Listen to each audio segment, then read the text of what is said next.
नहमदुहु व नसल्ली अला रसूलिल करीम, अम्मा बाद। हिंदुस्तान के एक आदमी ने पूछा है कि ज़िलक़ादा में चांद की सूरत हाल क्या है।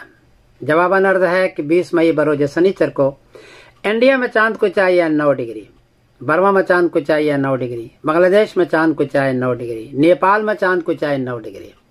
9 डिग्री में बहुत मुश्किल से चांद नजर आता है। लगता तो नहीं है किन मकामात पर नजर आएगा, लेकिन 9 डिग्री बहरहाल है।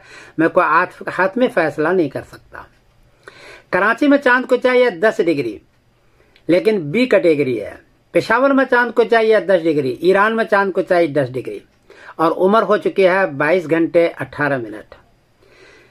10 डिग्री में चांद नजर आ जाता है।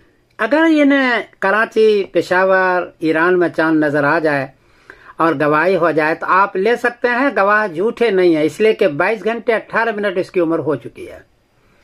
अगर इन लोगों ने चांद देखा तो 20 मई बरोज शनिचर को चांद नजर आएगा और 21 मई बरोज इतवार को पहली तारीख होगी।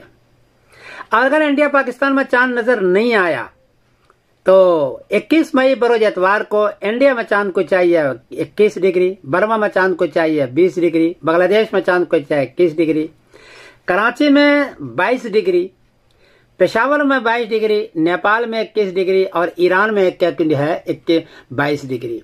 यानी 21 मई बरोज इतवार को चांद बहुत ऊंचा होगा, इसलिए कि 21 और 22 डिग्री ऊंचा है। इस एतबार से 22 मई बरोज पीर को ज़िलक़ादा की पहली तारीख होगी इंशाअल्लाह अज़ीज़।